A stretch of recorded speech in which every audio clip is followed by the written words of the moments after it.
You are watching William Patterson University Television.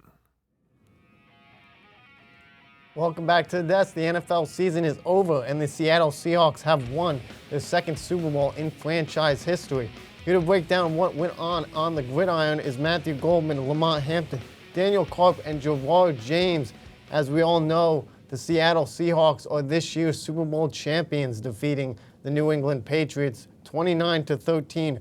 Goldie, bring us through some footage. Yeah, how about it? Super Bowl 60. We'll start off here. Sam Darnold fakes the reverse, and he throws a dart. That's Cooper Kupp, and he gets out of bounds. 3-0. Seattle gets a field goal in that possession. Drake May, he's sacked. That's Devin Witherspoon coming up from the cornerback position, and Seattle's going to get the ball back. Kenneth Walker, talk about Super Bowl MVP. Jump cuts to the right side. Is he going to beat out Christian Gonzalez? Gets around to the 20-yard line. Still 6-0, no touchdown score. Darnold, this is before halftime. He tries to hit JSN, but it's broken up by Christian Gonzalez. 12-0, just about 15 seconds left in the third quarter. Drake May loses the football. Byron Murphy recovers. Derek Hall punched it out. 12-0. Can Seattle finally score a touchdown? It's wide open. It's A.J. Barner. Who had their money on A.J. Barner? It was not me for him to score the first touchdown in Super Bowl 60. 19-0. Can Seattle keep New England scoreless? They cannot. Mac Hollins right in the breadbasket makes it 19-7. May looks to do anything here to get New England in the right way. Intercepted. That's Julian Love. Love is going to return this one and give Seattle great field position. And wow, look at that defense on all facets. 22-7. Drake May tries to throw another one. Lands right in the hands of Yesheta Nwosu. And he's going to return it. This is credited as an interception. So a pick six for the defensive lineman. The Gatorade was green, yellow, lemon lime, whatever you want to call it. And the Seattle Seahawks are Super Bowl champions. Yeah, nicely done on the highlight call as always. Mont, I will bring it to you. What did Seattle do right to win their second title? What Seattle did right is what they did in practice, the preparation. Going to this game, they found ways to limit Drake May. They limit the offense, they limit the running game. With only 79 total rushing yards as a team. Drake May had about 38 of them. They're right there is what a perfect defense the Seattle Seahawks had played, as well as offensively letting guys like Rashid Shaheed, JSN, even when he was available, Cooper Kupp get active, as well as Kenneth Walker, letting him run the ground, let him get around. That's what the Seahawks needed going to the game, and the Patriots were not ready at all. Garb, what did Seattle do right? Oh, it was a secondary for Seattle in this game. The secondary was amazing. Drake May going for 43 pass attempts in this game, and 27 of them were complete, but it allowed the pass rush to go and do what they did best. The pass rush for the Seahawks looked like what the Patriots looked like against the Texans and the Chargers. They bullied the Patriots' offensive line in this game, and the fact that the pass rush was able to do what they do, it was because the secondary was doing their thing, because when you looked at the other camera angles, like you look at the Madden camera angle, we'll look at the Madden camera angle. Nobody was open on any play that Drake May drop back and try to make a pass. So I think the secondary did their job, which allowed the pass rush to do their job as well. Goldie, give us a breakdown on what Seattle did right.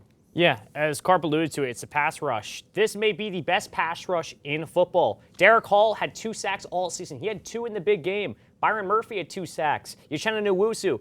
You had DeMarcus Lawrence. They had great performances all game long. 8 TFLs, 11 quarterback hits. It was remarkable. Some people say this is the best defensive line in football. I agree with that statement. Think about the replicants of that Super Bowl winning defensive line back in 2013 with Cliff Averill, with Bruce Irvin, with Michael Bennett, Bobby Wagner at the middle linebacker position. That's what did it, and that Seattle defense was lethal. Yeah. Gerard, how did Seattle win? They winning in the trenches. That's where it starts.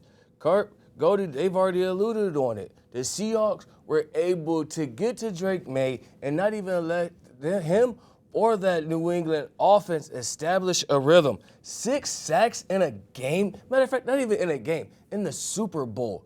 In New England, you couldn't overcome that. If you want to win a game, you got to win in the trenches, and that didn't happen.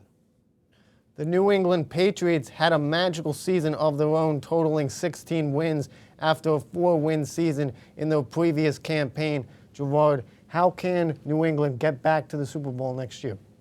I don't even know if they're going to get back to the Super Bowl next year. If they want to win next year, you're going to have to develop Will Campbell. Now, yes, it came out that he had an injury and he doesn't want to use that as an excuse, but you need to develop your blind side blocker. And if that doesn't work, you got to move him to a guard and bring somebody else into that tackle position to be able to protect Drake May's blind side.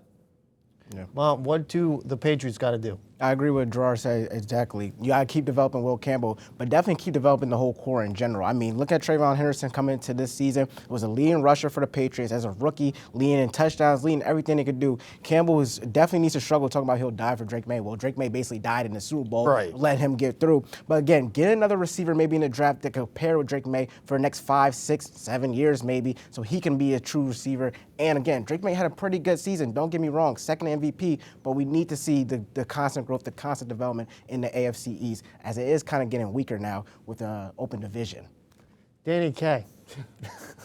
I'm going to go. I think they need 2 new offensive linemen. I understand that they played really good all season, but if in the Super Bowl, if you cannot get it done, you need to blow it up. I'm sorry. I don't care how good you are. If you're bad, if you're good, if you're not going to get it done in the big game, you need to blow it up. I think that Elijah Vera-Tucker might be a candidate from the Jets, even though he has a rough injury history.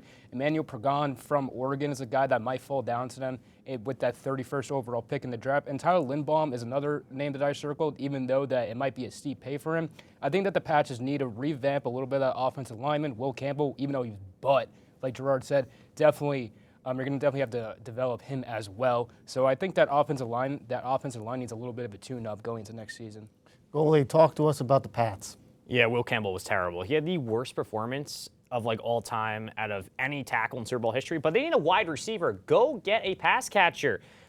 Drake May is a fantastic quarterback. I would say he's a star quarterback. I don't know if that's too early to say, but he was great this season. Stephon Diggs is a below average wide receiver 1. There's plenty of guys on the market. Brian Thomas could be traded. A.J. Brown could be traded. John Lynch came out and said Brandon Ayuk will not be in a 49ers uniform next year. Alec Pierce is a name. He had over 1,000 yards in Indianapolis this season.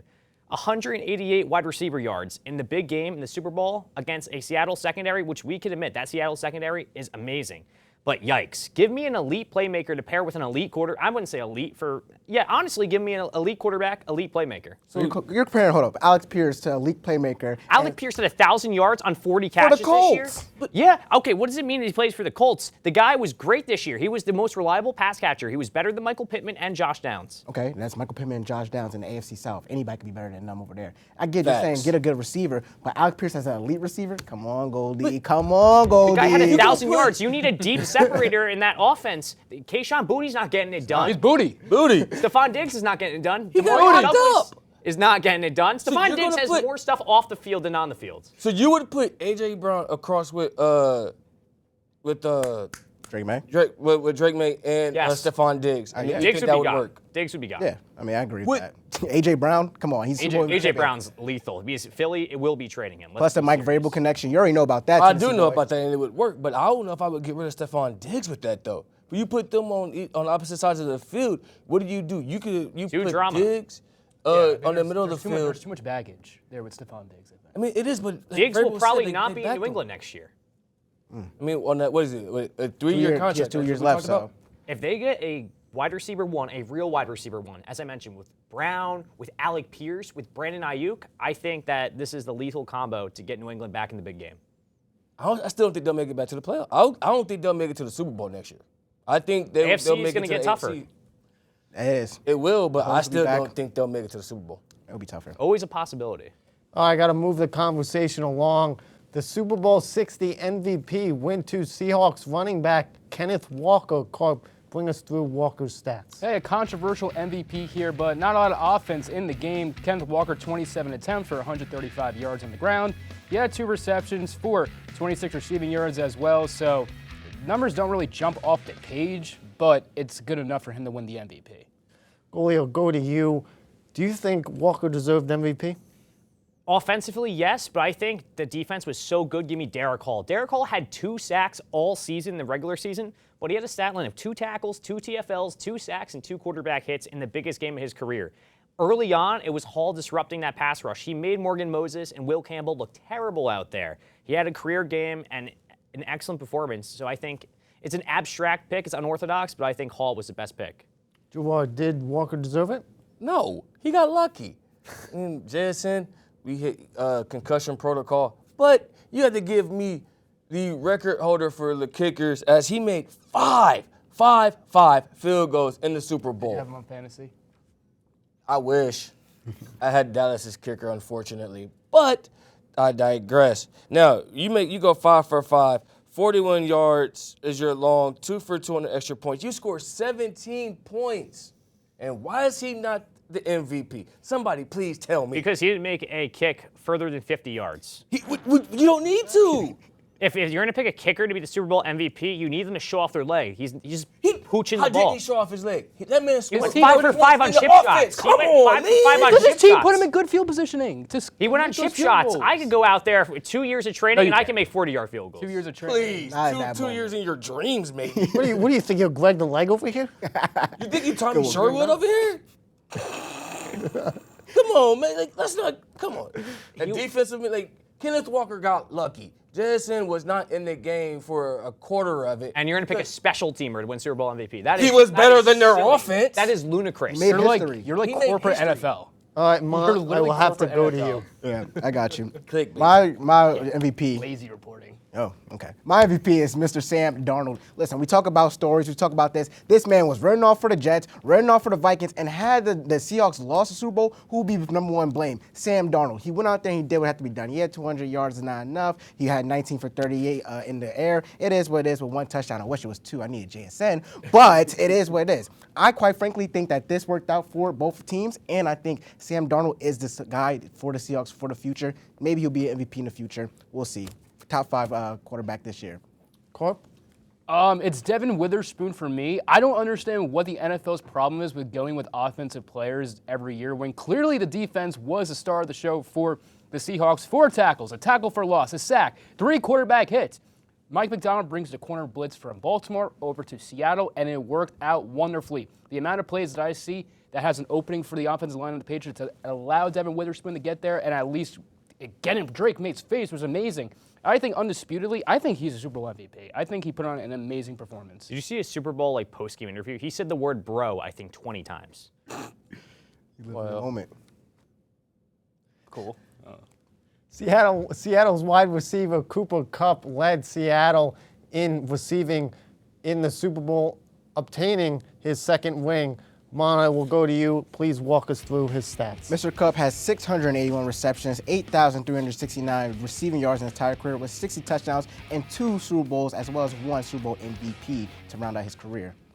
Karp, we'll go to you. Is Cooper Kupp a Hall of Famer or Hall of Very Good? I think that you can make an argument for both. I'm going to go Hall of Fame because of how amazing that 2021 Triple Crown season was. He was so good and won a Super Bowl MVP on top of that. I think that one season alone could really rise the stock for Cooper Kupp as an MVP. He's still kind of young. I think he's about 32. So I think if he could put on 2 to 3 more really good seasons, I believe that Cooper Kupp can definitely be undisputed for MVP. Hall of Fame. I'm going to put him at Hall of Fame for now, but I think you can make an argument for both. Goldie, what's your thinking here? Hall of Very Good. I think that just due to the fact that he's been injured for a majority of his career, and he's still under 10,000 receiving yards at this point in very time. I mean, under 60 touchdowns. He's only been above 1,000 yards twice in his NFL career. I can't put him over guys who were waiting on the ballot, such as Reggie Wayne, such as Torrey Holt, such as guys still waiting like Dez Bryant and Julian Edelman. I can't put Cooper Kupp in. I understand maybe Edelman and Bryant is a stretch, but when you have guys like Wayne and Holt still waiting to be a Hall of Famers, Cooper Kupp won't be first ballot, and I don't know if he ever gets in eventually. Unc, give it to me. Wow. The one thing Cooper Kupp has done, you talking about injuries, but what else has he done? He has actually helped develop some of the top receivers that we see in the game today. Not just JSN, but also he just went over to Pittsburgh, but Nakua, you talking about Nakua? Nakua and from Seattle. I can't think of his name right now. Metcalf. DJ Metcalf. He had nothing to do with DK. He wasn't there with him? No. I thought he was. Anyways, but he's actually helped develop some of the best wide receivers that we do see in the game today. And on top of that, he is also the 2015 Walter Payton Man of the Year. This man does things on and off the field. So you want to bring in all these other greats. Cooper Kupp, he's up there. Yes. Does all his stats jump off the sheet? No, but he does put that hard work in and day out. That man will be in the Hall of Fame one day. First ballot, I don't see first ballot, but he'll be there. Ma, finish off for this segment is Coop. the Hall of Famer. Or Coop, you are the Hall of Famer. Yes. But Or Cooper not. Kupp, Cooper Kupp, I'm going to say it like this. He is definitely a Hall of Famer. He's proved it all over his career. Even in Eastern Washington, coming to the league, he's been the guy. I mean, going to the Rams, figuring out the scheme there. Even though he had a Triple Crown year, Super Bowl MVP, I love that for him. And then with his first year with the Seahawks, developed JSN, made an impact there. Everywhere he goes, he's somewhat of a winner. He can play in the playoffs in big-time moments. You look for Cooper Kupp, he's going to need the ball, he's going to get it. Honestly, I loved it, and I cannot wait to see him in the Hall of Fame. You mentioned Des Bryant. Please do not compare Cooper Kupp to Des Bryant. Can't put the You X don't know with it. how Can't. good Des Bryant was in his prime. How many rings did they win? How far did they go in the playoffs? 0, but you have to think about it. If he's still under 10,000 receiving yards, I can't justify him being in the ballot over a guy like Torrey Holt, who is 13,000 for his career and is still waiting. 2 Super Bowls, 1 Super Bowl MVP, and he's still playing, and he's helping other guys get better. Whenever Cooper Kupp is on the field, everybody has their eyes on him. Yes, I get he's not ready right now, but maybe sooner or later, brother. You know, honestly, if he has 2 more seasons where he's above 1,000 yards, I could see him in Canton. Maybe even 1. I think he needs to prove it just 1 more year in the regular season. Yeah, but you know, just I'll put him there right just now. like John Cena and Des Bryant in the playoffs. We can't see him. Cooper Kupp is like John Cena, people over. But yes, he does.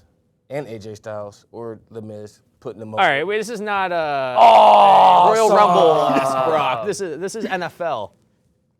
that Season is now over. Dave, dog, And with the hockey. that does it for the There you go. 2025-26 NFL season coverage. We will slap the puck to Baylee and their NHL squad next on WPTV.